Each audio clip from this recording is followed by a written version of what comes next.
Good day friends, I am Dr. A.S.K. Gupta and I am going to talk to you about placental lakes. She is a patient around 21 weeks of gestation, and you can see that there are some cystic spaces in the placenta, and these cystic spaces in the placenta, they are called as the placental lakes.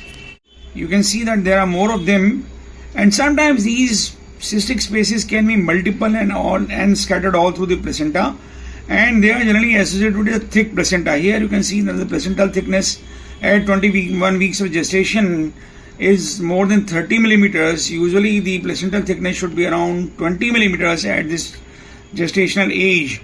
What is the significance of these placental lakes? These placental lakes are not associated with any anomaly or abnormality during the second trimester.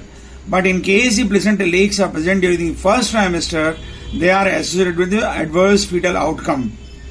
We had done the uterine artery Doppler and the umbilical artery Doppler in this patient, and both were found to be normal. Now I'm going to show you a case of placental lakes in the first trimester, and unfortunately when the patient came to us with the placental lakes in the first trimester, the baby had already demised, the fetal demise has already occurred.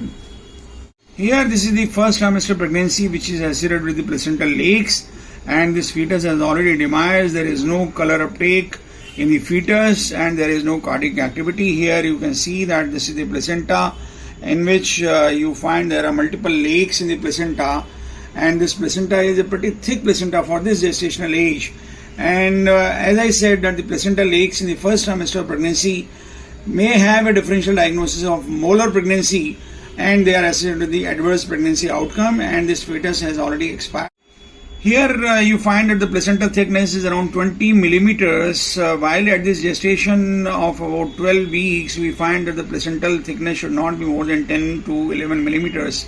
But this is a thick placenta because of the placental lakes or the molar pregnancy. Molar pregnancy, the appearance is slightly different, but here we find that the placental lakes are there, and this fetus has already demised, and the retroplacental flow is good. And I hope we have been able to present a good video on the placental lakes. In case you like our video, please do subscribe to our channel. Do not forget to press the like button and share the video among large number of our friends. Thank you very much. You can see that there is associated right ovarian cyst in this patient.